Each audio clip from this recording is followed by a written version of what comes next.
Halo adik-adik, jumpa lagi bersama saya masih di sini di channel Kunci Jawaban. Pada video kali ini kita akan membahas buku Pupetik Jilid 5E untuk anak kelas 5 dengan tema ekosistem. Tapi sebelum kita mulai, saya ucapkan terima kasih kepada adik-adik yang sudah subscribe channel ini atas dukungannya. Dan terima kasih juga kepada adik-adik yang selalu menonton iklan-iklannya tanpa di-skip. Semoga kalian sukses dalam belajarnya. Dan bagi yang belum subscribe, silahkan di-subscribe jika video ini bermanfaat untuk kalian semuanya. Dan untuk mempersingkat waktu adik-adik, langsung saja adik-adik dibuka buku Pupetik Jilid 5E-nya yaitu di halaman 12. Di halaman 12 ini ada latihan IPA adik-adik. Kita mulai langsung saja kerjakan soal-soal berikut. Untuk nomor 1, berilah tanda centang pada jenis komponen yang sesuai. Komponen dibagi menjadi dua adik-adik ya, yaitu komponen biotik dan komponen abiotik. Komponen biotik ini komponen yang berasal dari makhluk hidup dan komponen abiotik ini yang bersifat tidak hidup.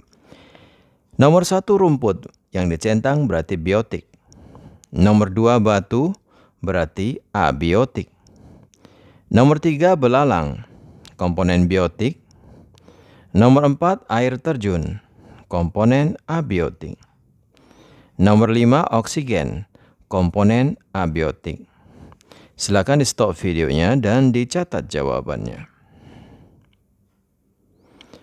Kita lanjutkan ke nomor 2. Hubungan antara nama ekosistem berikut dengan jenisnya menggunakan garis.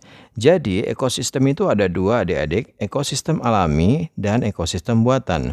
Ekosistem alami itu tercipta oleh alam atau Tuhan yang menciptakan.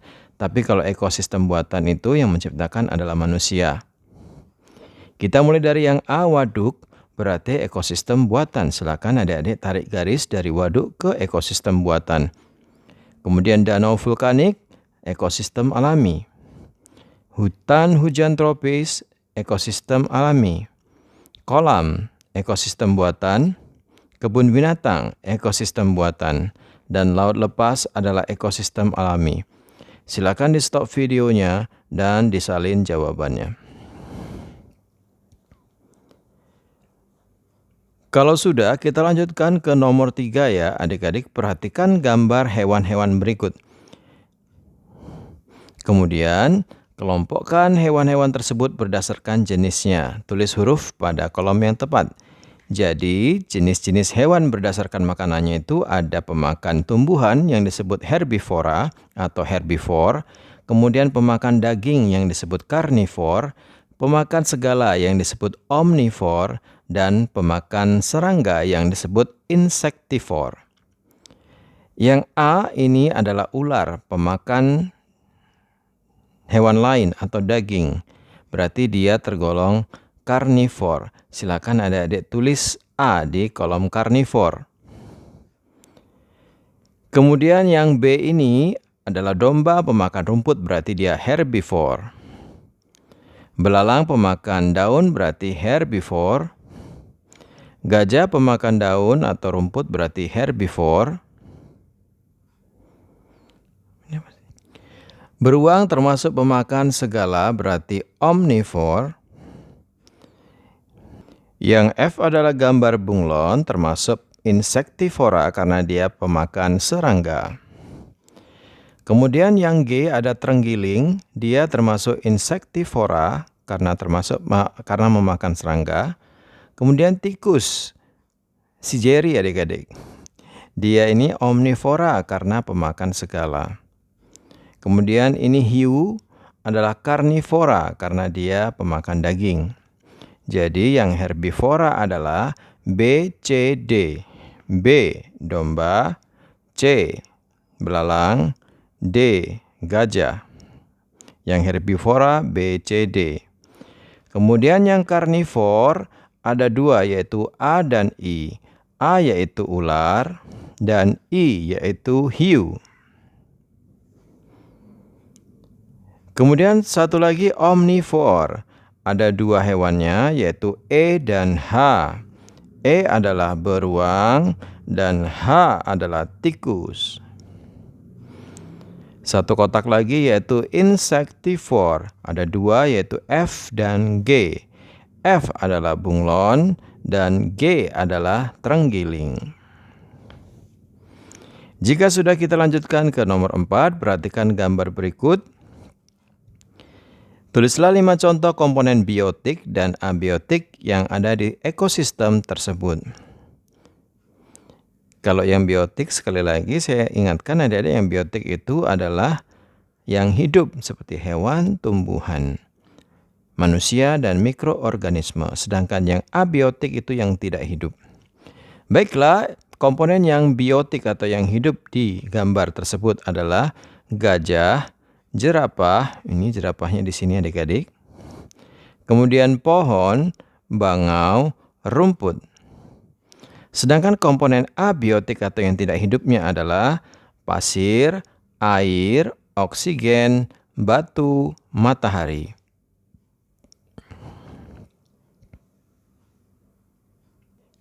Tulislah jenis makanan dari hewan-hewan berikut. Ini ada belalang sembah, insektivora. Nah, di sini adik-adik ada 3 hewan. Yang pertama adalah belalang sembah, yang kedua adalah ulat, yang ketiga adalah bebek. Belalang sembah ini termasuk insektivora. Insektivora itu yang dimakan oleh belalang sembah adalah serangga kecil. Sedangkan ulat termasuk herbivora atau herbivore ya adik-adik ya. Jadi belalang sembah ini adalah insektivore. Sedangkan ulat adalah herbivore karena pemakan daun. Dan bebek adalah omnivore karena makanannya ikan, rumput, dan lain-lain. Kita lanjutkan ke nomor 6. Tulislah jenis metamorfosis hewan-hewan berikut. 1. Hewan katak, jenis metamorfosisnya adalah sempurna. 2. Jangkrik, jenis metamorfosisnya adalah tidak sempurna. 3. Ulat bulu, jenis metamorfosisnya adalah sempurna. Selanjutnya nomor 4 adalah kepik, jenis metamorfosisnya tidak sempurna. Selanjutnya adalah kutu rambut, jenis metamorfosisnya adalah tidak sempurna. Nomor 7, berilah tanda centang pada pernyataan yang benar dan tanda silang pada pernyataan yang salah berikut. Nomor 1, ikan piranha merupakan jenis ikan pemakan daging sehingga termasuk omnivore. Jawabnya adalah salah karena berarti karnivor. Nomor 2, contoh komponen biotik adalah cahaya, udara, jamur, dan tanah. Jawabnya adalah silang, karena cahaya, udara, jamur, dan tanah termasuk abiotik. 3, lumut tidak termasuk tumbuhan sehingga termasuk komponen abiotik. Jawabannya adalah salah, lumut termasuk biotik. 4, capung merupakan salah satu contoh serangga dengan metamorfosis sempurna pada fase larva hidupnya di dalam air. Jawabannya adalah silang atau salah karena capung termasuk tidak sempurna. 5, hamster merupakan salah satu contoh hewan herbivore. Jawabannya adalah centang atau benar. Hamster makannya biji-bijian ya adik-adik ya. Nomor 6, tanpa adanya komponen biotik, suatu tempat tidak dapat dikatakan sebagai sebuah ekosistem. Jawabnya adalah benar atau centang. Nomor 7, contoh dari ekosistem adalah hutan, hujan tropis, dan kebun binatang. Jawabannya adalah centang atau benar. Nomor 8, ekosistem sederhana dapat dibentuk oleh manusia, contohnya akuarium yang berisi ikan. Jawabannya centang atau benar. Nomor 9, contoh ekosistem alami adalah sawah. Jawabannya adalah silang atau salah karena sistem sawah itu adalah ekosistem buatan. Nomor 10, kodok bukan termasuk serangga sehingga tidak melakukan metamorfosis. Jawabannya salah atau silang karena kodok melakukan metamorfosis sempurna. Baiklah adik-adik, sampai di situ dulu perjumpaan kita pada video kali ini. Semoga video ini bermanfaat untuk kalian semuanya. Jangan lupa diulang-ulang lagi pelajarannya ya adik-adik ya, agar kalian semakin paham dengan pelajarannya. Bagi yang sudah subscribe, terima kasih banyak atas dukungannya. Bagi yang belum, silahkan di-subscribe. Jangan lupa di-like dan di-komen dengan sopan dan di-share kepada teman-temannya agar mereka juga terbantu dalam mengisi soal-soal yang ada di buku Pupetik Jilid 5E untuk anak kelas 5 dengan tema ekosistem. Mohon maaf dengan segala kekurangannya. Terima kasih dan sampai jumpa.